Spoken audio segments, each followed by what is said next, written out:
तो हम लोग डेटा स्ट्रक्चर के कंसेप्ट को आज समझ रहे हैं। और जैसा कि डेटा स्ट्रक्चर एक बहुत ही इम्पॉर्टेंट कंसेप्ट होता है प्रोग्रामिंग्स के लिए।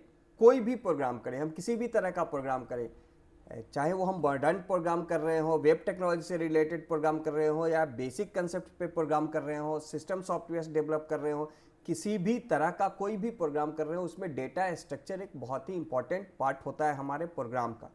डेटा स्ट्रक्चर से कई तरह का बेनिफिट्स हमारे प्रोग्राम में आता है।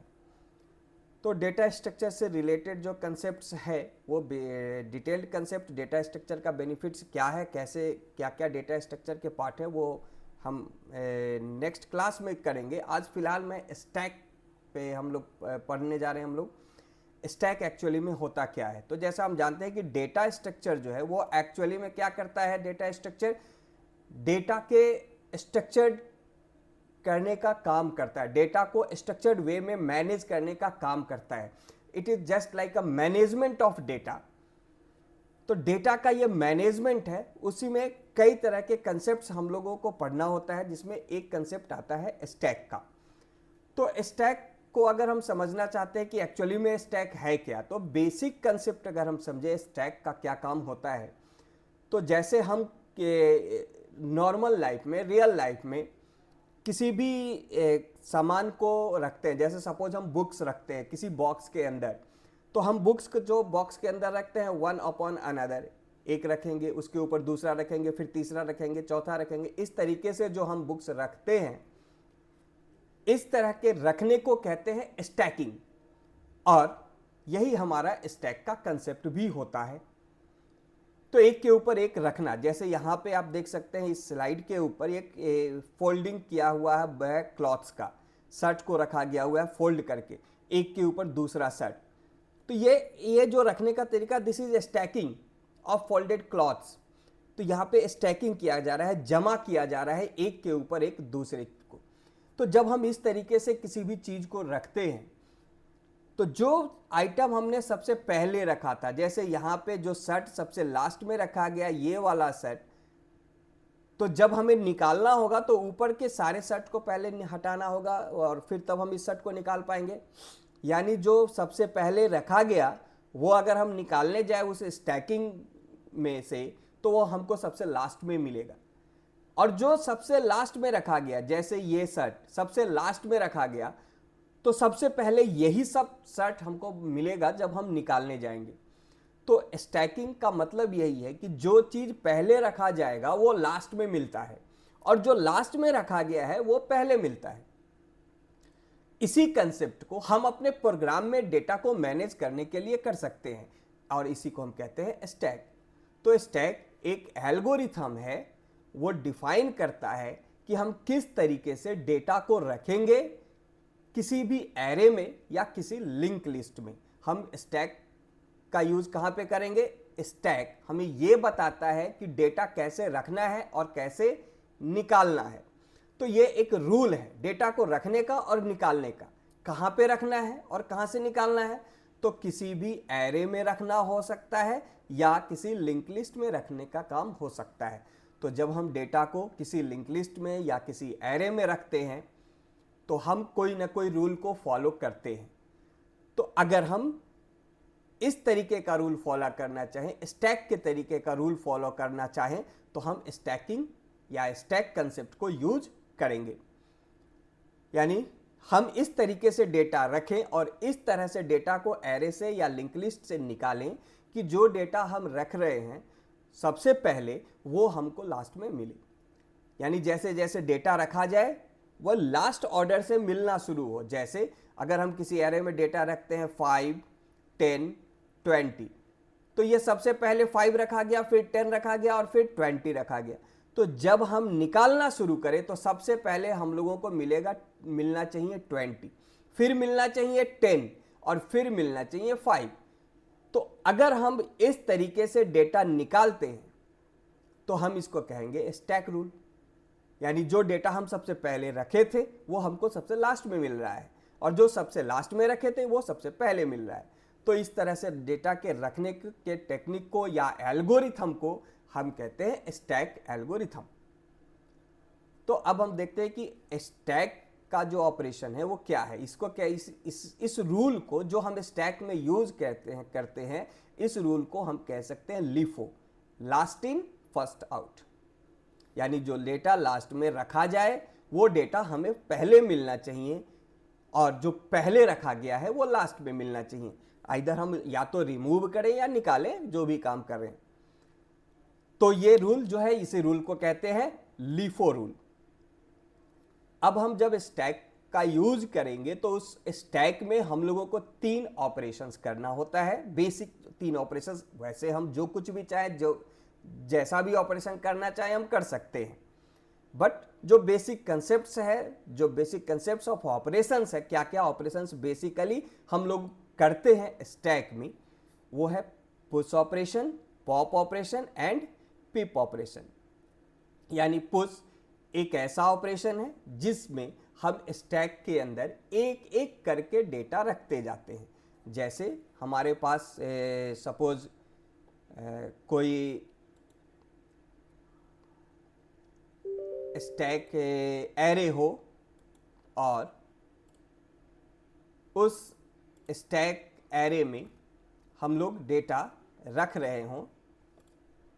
तो जैसे ये हमारा स्टैक एरे है, तो इस स्टैक एरे में अगर हम लोग डेटा रख रहे हैं तो इसमें हम एक एक करके डेटा रखना शुरू करेंगे। जैसे यहाँ पे पहला डेटा रखेंगे, फिर उसके बाद फिर अगर पुश करना है तो दूसरा डेटा यहाँ पे रखेंगे, फिर पुश करना है तो तीसरा डेटा हम यहाँ पे रखेंगे। तो 1 बाय 1 जब हम डेटा रखते हैं तो उस ऑपरेशन को बोलते हैं पुश ऑपरेशन। और जब डेटा निकालने जाएं तो जो सबसे लास्ट में रखा गया था वो डेटा हम पहले निकालें, या और 1 बाय 1 जैसे हम लास्ट वाला डेटा निकाल लिए, रिमूव कर लिया गया, ये रिमूव कर लिया गया, यानी हमारा ये पॉप ऑपरेशन हो रहा है, लास्ट डेटा रिमूव हुआ। अगर हम अगला डेटा फिर निकालना चाहें तो अब हमें वो अगला डेटा यहाँ पे कौन सा मिलना चाहिए, इंडेक्स 1 का जो 7 है वो रिमूव होना चाहिए। और फिर सबसे लास्ट में 5 रिमूव होगा जो 0 इंडेक्स का डेटा है। तो जब हम एरे में या किसी भी लिंक लिस्ट में काम करते हैं तो हम लोगों को उसमें डेटा रखने का जो प्रोसेस है उस प्रोसेस को कहते हैं पुश ऑपरेशन।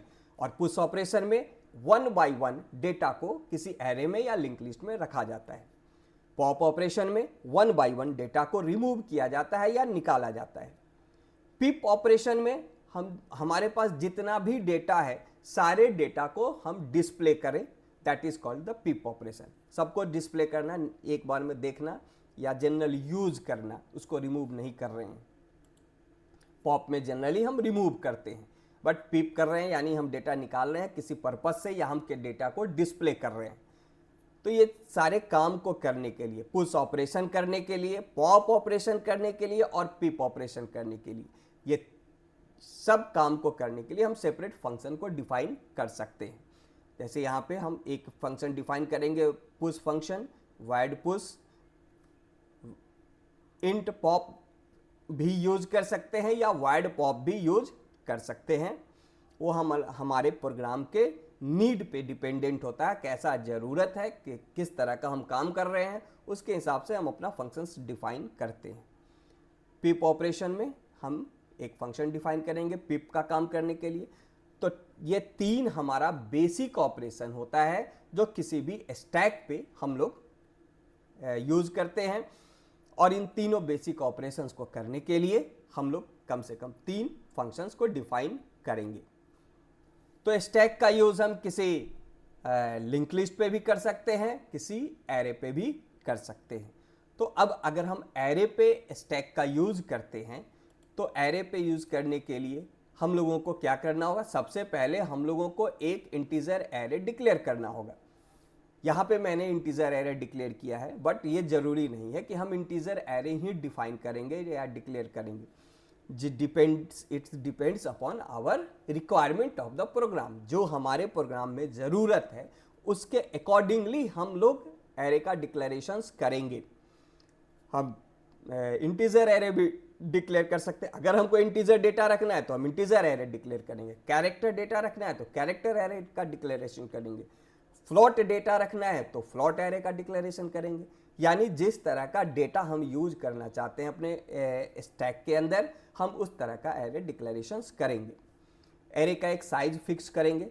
तो यहाँ पे जैसे मैंने दे दिया मैक्स, कॉमनली स्टैक में मैक्स को यूज़ किया जाता है उसके साइज को बताने के लिए कि इसका साइज कहाँ तक जा रहा है। एक्चुअली में ये मैक्स होगा क्या, ये मैक्स हम लोग यूज़ कर सकते हैं मैक्रो के रूप में। हम मैक्रो को डिफाइन करते हैं, जैसे हम लिखेंगे डिफाइन, और जो भी वेरिएबल हम लेते हैं, मैक्रो एक्चुअली में एक वेरिएबल होता है जो एक रिकॉर्डेड वैल्यू को अपने पास रखता है। तो इसको डिफाइन कीवर्ड से डिफाइन कराया जाता है, मैक्रो को डिफाइन किया जाता है। तो हमारा जो इंक्लूड सेक्शन है जहाँ पे हम इंक्लूड लिखते हैं सी में, वहाँ पे हम हैज़ डिफाइन करके मैक्स मैक्रो को डिक्लेयर कर सकते हैं। तो एक्चुअली में हम लोग ये इम्प्लीमेंटेशन सी में कर रहे हैं स्टैक का या डेटा स्ट्रक्चर का, इसलिए हम यहाँ पे डिफाइन को यूज़ कर रहे हैं मैक्रो के रूप में। अगर हम किसी अदर लैंग्वेज में काम करेंगे, क्योंकि डेटा स्ट्रक्चर क्या है, वो एल्गोरिथम्स का कलेक्शंस है, तो वो सिर्फ डिफाइन करता है कि काम कैसे करना है। अब आप किसी भी लैंग्वेज में कर सकते हैं, हम उसको पाइथन में कर सकते हैं, हम उसको जावा में कर सकते हैं, हम उसको सी में कर सकते हैं, हम C++ में कर सकते हैं। तो हम किसी भी लैंग्वेज में डेटा स्ट्रक्चर का काम कर सकते हैं। अभी हम लोग यहाँ पे पढ़ेंगे सी के थ्रू, इसलिए यहाँ पे हम मैक्रो को बता रहे हैं कि मैक्रो होता क्या है। बेसिकली ये सी का कंसेप्ट है, तो पता होना चाहिए मैक्रो होता क्या है। फिर भी एक रिवीजन के तौर पे हम बता दे रहे हैं कि मैक्रो एक डेफिनेशन होता है, एक रिकॉर्डेड वैल्यू होता है जिसको डिफाइन कीवर्ड के साथ प्री प्रोसेसर में डिक्लेयर किया जाता है। ये हैश जो है ये प्री प्रोसेसर है। तो जब हम प्री प्रोसेसर के साथ डिफाइन कीवर्ड लगाते हैं तो इसका मतलब है कि हम एक मैक्रो यानी एक ऐसा वेरिएबल डिक्लेयर कर रहे हैं जो एक वैल्यू को रिकॉर्ड करके अपने पास रखेगा। तो ये मैक्स का वैल्यू जो है वो जैसे यहाँ पे दिए 10, तो ये 10 वेरिएबल मैक्स में, या हम कह सकते हैं मैक्रो मैक्स में फिक्स हो गया। अब इसकी वैल्यू को ना चेंज किया जा सकता है पूरे प्रोग्राम के दौरान, ना ही इसको डिलीट किया जा सकता है, खत्म किया जा सकता है। हम इसको ना कम कर सकते हैं ना ज़्यादा कर सकते हैं। ये रिकॉर्ड हो गया ये वैल्यू। अब हम प्रोग्राम में कहीं पे भी मैक्स को यूज़ करेंगे तो वहाँ पे हमको वैल्यू 10 मिलेगा। और ये प्री प्रोसेसर है, इसका मतलब ये हुआ कि प्रोसेसिंग होने से पहले ये रिकॉर्ड हो जाएगा वैल्यू, कंपाइलेशन टाइम पे ही हो जाएगा। ये हमारा प्रोग्राम शुरू होने से पहले ये वैल्यू रिकॉर्ड होकर स्टोर हो जाएगा। तो अब हम उसमें कुछ कर भी नहीं सकते हैं क्योंकि प्रोसेसिंग के पहले का ये काम है और प्रोग्राम तो प्रोसेसिंग का टास्क है। तो ये बीच में प्रोसेसिंग के ड्यूरेशन पे ये इसमें हम किसी भी तरह का कोई चेंजेज नहीं कर सकते हैं।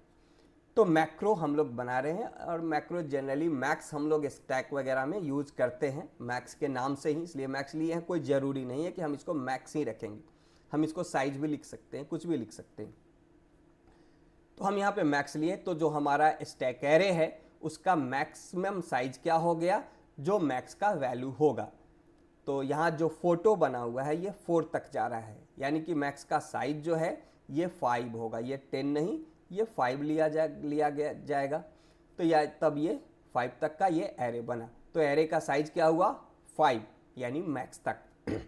एक वेरिएबल हम और यूज करेंगे, इसको हम टॉप का नाम दे सकते हैं। टॉप इनिशियली हम टॉप में क्या इनिशियलाइज करेंगे, -1। टॉप का वैल्यू इनिशियली डिक्लेरेशन किया जाएगा -1 से। तो अभी टॉप में -1 है। ये हमारा स्टैक एरे डिक्लेयर हुआ, एक वेरिएबल डिक्लेयर हुआ टॉप, जिसका इनिशियल वैल्यू -1 है। अब ये टॉप का यूज क्या है, तो स्टैक में हम वैल्यू रखेंगे और जहां पे हम वैल्यू रखे हैं वही वैल्यू निकालेंगे। जैसे अगर हम वैल्यू रख रहे हैं यहाँ पे 5, इंडेक्स 1 पे 10, इंडेक्स 2 पे 25, तो जहां पे लास्ट वैल्यू रखा गया है वही वैल्यू निकालना है हम लोगों को। तो जो लास्ट वैल्यू कहाँ रखा गया है उसको हम आइडेंटिफाई करेंगे जब हम उसको कहीं पे स्टोर करके किसी वेरिएबल में रखेंगे कि हमने लास्ट वैल्यू किस पोजीशन पे रखा था। तो हम टॉप को यूज करेंगे वैल्यू रखने के लिए और टॉप को ही यूज करेंगे वैल्यू निकालने के लिए भी। तो टॉप हमारा एक आइडेंटिफायर के रूप में चलेगा कि स्टैक एरे में किस पोजीशन पे वैल्यू रखा गया लास्ट, उसके आगे रखना है और जहां रखा गया वहां से निकालना है। यानी टॉप से हम वैल्यू रखते चलेंगे और टॉप से ही वैल्यू निकालते भी चलेंगे। तो टॉप इनिशियली हमारा कहां पे है, -1 पे है। अब अगर हम पुश ऑपरेशन शुरू करते हैं तो टॉप के मदद से हम लोगों को पहला वैल्यू कहां पे रखना है, इंडेक्स 0 पे। एरे का इंडेक्सिंग शुरू कहां से होता है, 0 से। तो टॉप को हम करेंगे plus plus, top plus plus किए तो टॉप का वैल्यू क्या हो गया, टॉप का वैल्यू हो गया 0। इनिशियली टॉप में -1 था, हम टॉप में किए प्लस प्लस तो टॉप का वैल्यू हो गया 0, यानी इस पोजीशन पे टॉप 0 इंडेक्स पे आ गया। अब स्टैक एरे के टॉप के पोजीशन यानी इंडेक्स 0 पे हम एक वैल्यू रख रहे हैं 25, तो स्टैक एरे में इस पोजीशन पे 25 आ गया। इसी तरह से यही प्रोसेस आगे चलता रहेगा। जैसे फिर टॉप को प्लस प्लस करेंगे, अगला वैल्यू अगर रखना है तो टॉप को फिर प्लस प्लस किया जाएगा। अब टॉप कहां पे आ गया, इंडेक्स 1 पे आ गया, यहां पे आ गया। अब हम टॉप के पोजीशन पे यानी इंडेक्स 1 पे दूसरा वैल्यू असाइन कर रहे हैं 50। तो ये 1 बाई 1 वैल्यू रखा जा रहा है, हर बार टॉप प्लस प्लस हो रहा है और टॉप एक पोजीशन आगे बढ़ रहा है, क्योंकि जहां पे टॉप है वहां पे वैल्यू रख लिया गया है। अगला वैल्यू कहां रखा जा सकता है, खाली जगह पे। तो जैसे टॉप अभी 1 पे रखा गया था, अभी हम लोग लास्ट वैल्यू कहां रखे थे, इंडेक्स 1 पे। अब अगला वैल्यू कहां रखा जाएगा, इंडेक्स 2 पे। तो टॉप से रख रहे हैं, तो टॉप अभी कहां पे है, इंडेक्स 1 पे। तो 2 पे रखने के लिए पहले टॉप को प्लस प्लस करना पड़ेगा। तो टॉप प्लस प्लस हुआ, टॉप हो गया 2 और 2 के पोजीशन पे हम अगला वैल्यू यानी 70 रख लिए। तो इस तरह से हम हर बार टॉप को पहले प्लस प्लस करेंगे और फिर टॉप आगे बढ़ेगा, जो खाली पोजीशन है अगला उस जगह पे नया वैल्यू रख लिया जाएगा, पुश कर दिया जाएगा स्टैक एरे में। ये कोड हम एक फंक्शन में लिख लेंगे, वॉइड पुश फंक्शन में, और जब भी जरूरत होगा, जब भी कोई नया डेटा पुश करना होगा, हम पुश फंक्शन को कॉल करेंगे और वहां पे हम एक नया डेटा पुश कर लेंगे, पुश हो जाएगा उस पोजीशन पे। अब टॉप 2 पे था, अगला वैल्यू रखना है, फिर टॉप को प्लस प्लस किया गया और टॉप आ गया 3 के पोजीशन पे और 3 के पोजीशन पे 75 को स्टोर कर लिया गया। इस तरह से अगर हम रखते जाते हैं डेटा को, तो टॉप अब जब प्लस प्लस होगा तो अब यहां पे हमारा जो एरे का साइज है वो 5 है, यानी कि उसका आखिरी इंडेक्स जो बनेगा वो क्या बनेगा, 4 बनेगा। 4 यानी मैक्स, जो हम लोग वेरिएबल डिक्लेयर किए थे मैक्रो, वो मैक्स हम लोग क्या लिए थे, 5। तो ये 4 यानी कि मैक्स -1 के पोजीशन पे हम लोग आ गए, यानी हमारे एरे का आखिरी इंडेक्स आ चुका है। अब हम टॉप को प्लस प्लस करेंगे तो टॉप होगा 5, जो कि हमारे एरे में 5 कोई इंडेक्स अब नहीं है। यहां पे अभी हमारा जो साइज था, अगर हमारे एरे का साइज 50 है तो हमारा इंडेक्स 49 तक चलेगा, लेकिन अभी हम लोग मैक्स को कितना रखे थे, 5 रखे थे। अगर हम मैक्स को 50 रखते तो ये 49 तक चलता, लेकिन अभी हम लोगों ने 5 रखा था तो ये 4 तक जाएगा। तो टॉप कहां पे आ गया, इंडेक्स 4 पे, यानी कि ये इक्वल टू है मैक्स -1 के पोजीशन पे, यानी स्टैक एरे में हम पुश कर चुके हैं लास्ट डेटा। अब हम इसके आगे डेटा नहीं रख सकते हैं, तो स्टैक हमारा क्या हुआ, फुल हो चुका है। ये कंडीशन ओवरफ्लो का कंडीशन बोला जाता है। तो हम ये चेक करेंगे, if top is equal to max -1 then stack is overflow. तो ये स्टैक का पुश का काम है। ये सारा कोड कहां लिखा जाएगा, पुश फंक्शन के अंदर लिखा जाएगा, और पुश फंक्शन को हम बार बार कॉल करते रहेंगे जब भी हमको कोई नया डेटा रखना होगा। तो हमारा डेटा इंसर्ट होता चला जाएगा स्टैक के अंदर, और ये तब तक इंसर्ट होगा जब तक कि मैक्स का पोजीशन टॉप का पोजीशन मैक्स -1 पे नहीं आता है। यानी हम इस कंडीशन पे आ गए, यानी हमारा स्टैक एरे ओवरफ्लो हो चुका है। अब हम इस पे नया डेटा नहीं रख सकते। तो ये पुश का हमारा ऑपरेशन परफॉर्म हुआ है। इसी तरीके से हम पॉप के कंसेप्ट को भी समझ लेते हैं, और जब हम पुश और पॉप को समझ लेंगे तो मैं एक पूरा कंप्लीट प्रोग्राम इस पे डिफाइन करूंगा अगले क्लास में।